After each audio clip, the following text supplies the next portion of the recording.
You don't stop.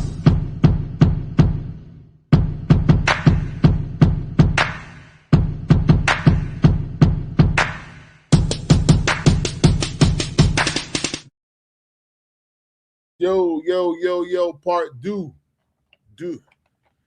What it do? What it do? What to do, everybody? Super Saiyan Santi. Got my boy OG_Frank here with me. Yep. We finishing up that Kevin Hart saga. Crazy this blew up like this, but I knew it was coming. I didn't know Michael Che for pulled out until I watched some of those videos that I played earlier in the first one. Did you know? No, but I know he's a pretty smart guy. And he was smart for pulling out. And especially after seeing the photos of who were the writers. I'm like, he had to walk into that room and was like, yeah, this is going to suck. He knew the writers. Of course he knew them. Yeah, so he knew what the concept of what they thought, and he was like, nah, it's okay. Yeah, I'm out. Yeah. And you said from the look, you knew to have left too. You wouldn't even know them writers. You'd be like, yeah. Three of them should have been black. The three fat white guys should have been unattractive guys. Should have been, because they were coming from a place of envy and jealousy and hatred and racism. You could see it on them. You could see it. It was clear. How you can see? You can see it on their weight. Is what you're saying? They should have just had a shirt on, like I'm racist and I'm trying to get back. Damn, you felt that by just looking at those three guys. Those three, yeah. Dang. Yeah. That's I what it. guarantee you. The three wrote Tony Hinchcliffe's whatever he said, and you know. Okay, I'm Kevin Hart, right? Yeah. And those are my writers. Yeah. And I got the Paper Cut Boys. I let them be my writers? Kevin Hart should have known, just like Michael Che, what those writers write. So maybe he was going for more shock value. So can I interject something? You said just maybe get thought. So I'm Kevin Hart, right? I'm big right now. I'm doing my thing. I'm just gonna let those three random. I'm talking about the three. I think all of them look random to me. I'm gonna let those guys write my roast. Don't get me wrong. I may add like 2 white boys, maybe 3 to my roast, but I'm gonna use my Paper Cut Boys. I've been using them for this long, and I've been getting this far. So that's where it looked like the sellout conversation, the illumination type conversation. It looked like that stuff is real when I see stuff like that after seeing them writers, and I know Michael Che pulled out. But you're not looking at the flabidity of it. Forbid. Obviously, flow, which is the forbid. The flow being oblivious, flabidity of it. Flabid. Right. He was thinking like, I'll get these white writers, and they'll give me a broader contrast audience of humor. That he must not know his he doesn't, because he's getting out of touch with who he is. He must not know his clientele because he already has them. Yeah. Does Kevin Hart think he really has the hood versus the Caucasian? Well, you know what? He has the Caucasian vote. He got him. Honestly, I think he's getting older. He looked horrible. You said that, and everyone has said that. And you know what? I'm going to say, for all that money, he did not look good. He did not look good. He looked stressed out over this. And normally he dyes his hair and everything. And that's the thing about dyeing your hair when you dye it so much. We expect you to show up with that dyed hair. It's like he showed up like he ain't do nothing that day. Dude, I don't make a lot of money. I'm not wealthy. Mm-hmm. Not yet. But on my payday, I look good as a motherfucker. I'd be like this. But that may not have been his payday. But he's got money. So he's everyday payday. So every day can be your payday. Because the equity he's killing it with, yeah, of course. I mean, he's got at least $500 million already, right? $500 million? You gotta have at least $500 million. Let me see how much. Right, you speak, and I'm gonna look up. You know. So it's not about money. I think it's about prestige. You feel like he's a certain person that's beyond humor, and you remember blacks are only 13% of American. Man, you are actually correct. His net worth is estimated between 450 million and 500 million, making him one of the highest paid entertainers in the world. You are forbidden today, bro. I got. You are forbidden. I got dap you. I'm gonna get you one of these. I'm gonna dap. You're forbidden. You're forbidden. You're forbidden. You're forbidden. Half a bit, bro. God dang, Kevin Hart. Kevin Hart paid. So he lost touch. If I had half a million, you couldn't say a damn thing to me. He lost touch. I'd be like, what? Yeah, okay. So he lost touch. He literally just shows up and just collects money. He doesn't pay attention to the. I think when you're hungry, you work the field. You work the field. You know every part of the field. Once you reap the benefits of the field, you're not in the field anymore. So after a while, you got to go back and work the field. So my advice to Kevin Hart, if I was his therapist, well, he should be paying me for saying this, right? I mean, he can because he got the money for it. Yeah. If I was your therapist, I'd like, go back in the field. Go back in the field. Go home for a minute. But can he go back? There's two questions to that answer. One is, sometimes your home is not there anymore. That's the answer to the question. The second answer is, I do not know the second answer to the question. But I do know the first answer is, sometimes your home may not be there anymore. And the second question, the reason why I don't know the second question? Because the second question is always questionable.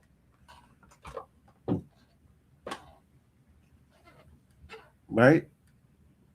So it's not about your home being there. It's like, are you welcome? What did you do to not be welcome? Why did you leave? So that second question is like, has infinity type of answers. Why? If that juice hit you hard. So it's only two. That juice hit you hard. Yo, man, after I didn't know that was, I can't believe that was the worst he has. Yeah, he has lost touch, man. And that's what happened. He lost touch. And as much as he's in charge, so many people are in charge below him. He doesn't know. I'm dealing with that right now.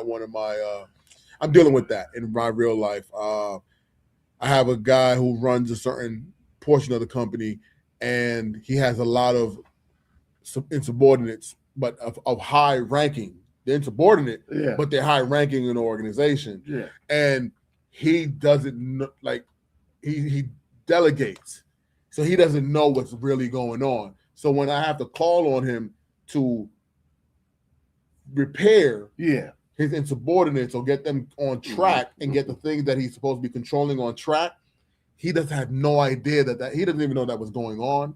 He doesn't know when it begins and when it ends. He still has to call the guys that are causing the problem, and he can't come up with the answer because he's so above all these insubordinates. There's too many chiefs in the pot. Yeah, I agree. And he's the high chief. So Kevin Hart is a high. So I'm getting it. He's the high chief, and he has so many people underneath him as a business. He's not connected, and he can't. And can he pull himself out of this? Can you? You said you might go home and home is not there no more. I'm kind of focused on your coworker. Yeah, go. Right. Thank you. You know what his problem is? What's the problem? His problem is he ugly. Hilarious. But that's not his problem. Okay. You know what his father's problem is? No, what is it? His father's father was ugly too. Oh my God. Do you know what his father's problem was? I'm assuming ugly. It's a connection. So that was his problem. You're crazy. His daddy was ugly. He was ugly, and that's the way it came out. Okay, but that ugly makes you disconnected? Yeah, that ugly makes him think he mad. It's not about rational. It's like if a person feels ugly, they do ugly. Man, I don't gotta hear no more. I think we're over, Kevin. Okay, good. I can say this other part. Say another part, but I'm over it. I think we got. Do you know? Like it's when you get. Do you know how I felt when I got married? I would assume. I don't think I've told. No, dude, I wasn't just happy. Mm-hmm. Right. You see in gymnastics when they square up at the end, and then get ready to do it, and then they run. They do that whole thing and flip, flip, flip, and then they flip up in the air and spin And a they thousand land. times in the land. They're perfect like this. Bang. When I first got married, every day I felt like I did that every morning when I went out the door. Mm. And that's what marriage meant to me. Okay, what they got to do with Kevin Hart's situation? I don't know, but I'll tell you this. What they got to do with Kevin Hart? After a while, I couldn't even do a cartwheel. Like, Oh, you're funny, dude. I'm like, what is this man talking about? But the man's disconnected, and that's where this failed. The jokes didn't hit. It was the whole situation was disconnected. And that's why I am not a fan of Kevin Hart's stand-up comedy. And I haven't ever. We've already talked about this, right, online, right? You and I have talked about. So this. I'm not a fan of Kevin.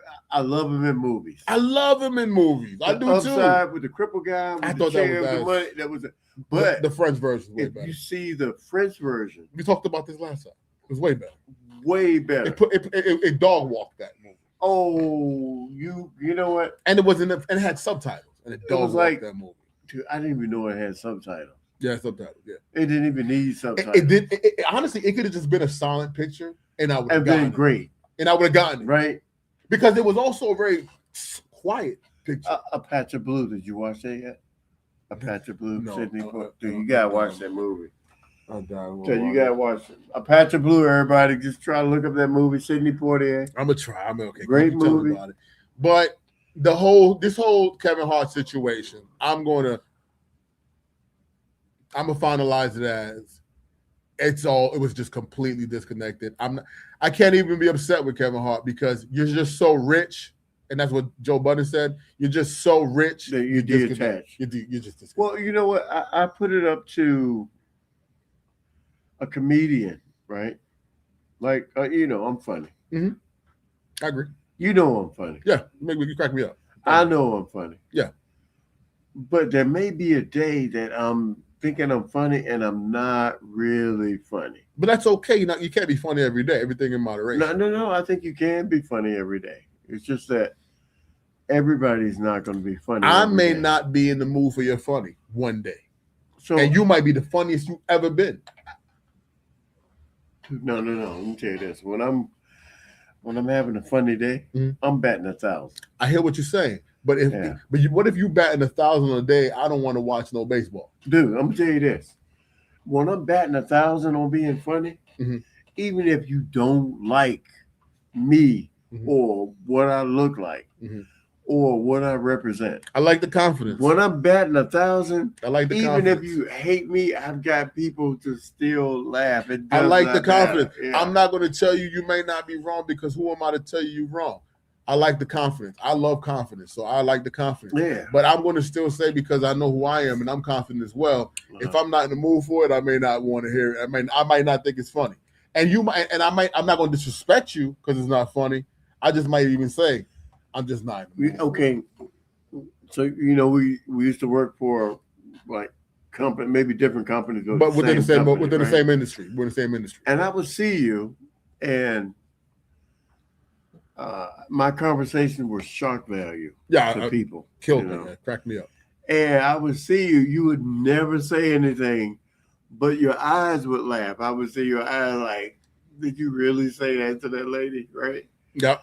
So your eyes would laugh. So in the back of my mind, I was like, yo, he good. He cool people. Because you can tell. You feel the signs. Yeah, because I would say the craziest stuff at the board. And maybe it's because the people that I was talking to, the majority of them, English was not their first language. But that's what made it funnier. So I would say it kind of like in a black way, and I would be feeling like super black in the morning. It made it even funnier. And I would say, and I could see you just going like, dude, I can't believe you said that. But you would never. Oh yeah. You would never say anything until like maybe after it took you like a year to talk to me. Yeah, but it was about a year, man, because I was like, I know this guy. Oh. And honestly, what I assume would have occurred did occur, because when they see brothers having a good time, oh man, that used to be the case. I believe we're now reached the point, and thank God, and shout out to the youth of today, where I feel like we reached the point where that is not the case as often. Because, man, let us get into a group and hang out and laugh, and they be like not in it. It's like the end of the world. Okay, you know what? I know I'm going off cuff. It's all good. Let's do it. Did you see the Osaka black tennis party that she had? No, I have not.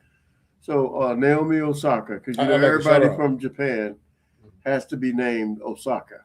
So Naomi Osaka, you didn't know that? I had no idea. So Naomi Osaka, she had a party with all the black tennis players. Mm-hmm. And there was a backlash because they were all black. She was like, I've seen plenty of all white parties, and there's never any backlash. Why, if I'm having parties with people that look like me, that there's a problem? And I really like that, because for her to be answering the question in a naive way, like, why is there a problem, to other people, is a normal way. And when we look at it, like, yeah. Because I'm going to tell you why they felt that way. Because they don't believe it's not average to see a whole party full of them and not us there. Because they feel at that level. On that level, yeah. They're like, we are here at this level. Why are we not there? And that's where I go. You leave them out. Well, let me tell you this. I work for many organizations. Yeah. And whenever I was invited to parties, they were all white parties. I was the only black guy. I've been there as well. And to be honest with you, I did like some of the people genuinely, but I felt like, man, when I realized I'm the only black guy, everybody gonna be asking me stupid black questions. You know, that's not the case for me. I'll be honest. I don't deal with that. I feel like that's maybe how you maybe because you are a jokester. You know, you do like to laugh. People feel comfortable with that. Questions, for me, I don't get that. I'll be honest, and I'm still to this day, I'm normally not as much as before, because if I have the opportunity to bring somebody up, I'm gonna do all about it. And I also look at companies, organizations that have more of a blending. I like a nice blend. So I'm not the only African American person, but I will be maybe the only African American person in my seat. Where I rank, I guess. Okay. You know what I mean? Yeah. And not like I rank really high or anything, but just there's not many me in my position. And then there's other people, but they're African American, or I'm not, because I'm African Central American, but they're brown people. You know what I mean? And they're at different levels. You know, maybe certain parts of the industry, different positions. But I'm seeing things change, and I'm seeing that we're allowed, not even allowed, because that's not the word. That's not the word I want to use. We can associate now more together without that feeling of being left out. I'm feeling that lately. I'm like, these kids, the youth of today have fought so hard to be listened to and heard, and that's because of what happened in the past, of course. I don't think they fought. I think society is keeping them away from the real education of the history of us. But do you want to be so? I'm not saying not to, but do they need it if it's working out the way it is? I think that they do need to be aware, because they may not need it right now, right? Okay. But later on, when they see it, like we were when we didn't know, and then we realized, we're gonna go, oh man, if I would have known that, I was a Dallas Cowboy fan since 1972 or 74 when they played the Orange Crush, which was the Bengal down at the Cleveland Browns, but whatever. Okay. Right. So I was a Dallas Cowboy fan. The only reason why I was a Dallas Cowboy fan is because my brother was like, we Dallas Cowboy fans, right? And I have no idea what this has to do with the subject being. I have no idea either, man. I'm waiting for you to tell me. What was the subject being again? You're cracking me up. Do you remember? Let's go back to Kevin Hart, since you can't recall what you were talking about. You're having a lot of good fun. Yeah, you have a lot of good fun. Where would you go with it? I don't know, but I know I had a good point to make. Right? That's the part of when you get older and when you Oh, go into. Okay, let me tell you this. you cracked me up. So You when have you to get win. older, you know what I think older people don't tell you. What don't tell me? So when you get older, because you know what a sieve is, or a sieve, or a sieve, No, I think you told me one time. it's like a spaghetti strainer. Okay. So your experience as you go through day by day, whatever happens in your day, goes through your mental sieve or sieve, Mhm, right? mhm. And not until you get back home and you relax and sit down, you start thinking about like, what did this guy say? Like, what did that mean? The lady at the this, what did that mean? And whatever. So Straining the it. older Yeah. you get, the Mhm. bigger your sieve is Okay. or sieve, right? Okay. All right. So when you ask me a question, my sieve is not like 40 years ago when I didn't have the experience. Now it's like You have way too. You have so much data. it's so intricate, like in totally different. Well, we were talking about. So you remember this? We were talking about the diversity. How the youth of today, everything is balancing out. Because you're saying they need to recall the past and know the history. And I'm saying that do they need it if they are moving in the right or the right direction and Okay. it's going away or it's getting better. It's getting better. Maybe not going away, but it is going in the right direction. Now I know where I meant by the sieve. So the sieve or the sieve, right, makes you aware of red flags, green flags, Mhm. things to think about. Because the ancestors were not wrong. These simple clues that they give you, like don't do that, it's for a reason. Yeah. And the youth of today weren't given these instructions that we were given, and they were withheld a lot of information. Mm-hmm. So it's like they'll probably be more easily going with the program. But whenever the government has a program that they want you to go along with, that's normally not the right program for the general population. That's that they're trying to control the population when they do that. So every time I hear somebody say data, Uh-huh. the data, I go, we're not the control group. We're not, but did I say data? No, you did not. But I'm just okay. saying when I hear people tell me about the data says this, I go, but I'm not part of the control group. I am not part of the group that the data they gain the information from to give us the data. On average, people in my environment, we don't give out that information. We keep our door closed. So I know you didn't collect it from us. So I always say that's not my data. You that's know your what? data. You know what? I gotta admit that you are definitely right. Mm-hmm. Because now that I've kind of like not world traveled, I traveled a lot. Mm-hmm. And when people are trying to get personal information from you, mm-hmm. I feel offended. Like, why are you asking me that? Yeah. I was like, that can't be for a personal character reason. Mm-hmm. You don't even know like where I work, how much money I make, how much money my car costs. Do I own a house? Do I rent? Like, why do you need to know that? Mm-hmm. Mm-hmm. So yeah, you are definitely right. There are a lot of people that the critics of the odds or the data doesn't support, because people who are probably on a certain level know why you're asking them, and they don't want to. It's like when I go to a sporting goods store, and they're like, "Yeah, if you give us your email, you get 15% off." I was like, "No, I'm not giving you my number. I don't want to participate."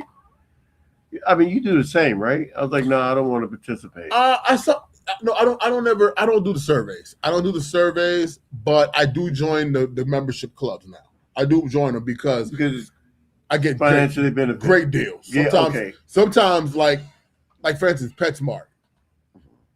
PetSmart. Yeah, PetSmart. Oh, you got a cat. I got a cat. What is your cat's name? Tango. I'm gonna do shout out Tango. Tango. Shout out Tango. So at PetSmart, because I put that information in, as much as I buy from them, because I buy kitty litter. I'm like, you buy kitty litter a lot. Yeah, you buy so much that discount that day, like even today, it took $2 off of it. And my kitty litter, it is $30 a pop for this kitty litter that I buy, because I got the whole contraption.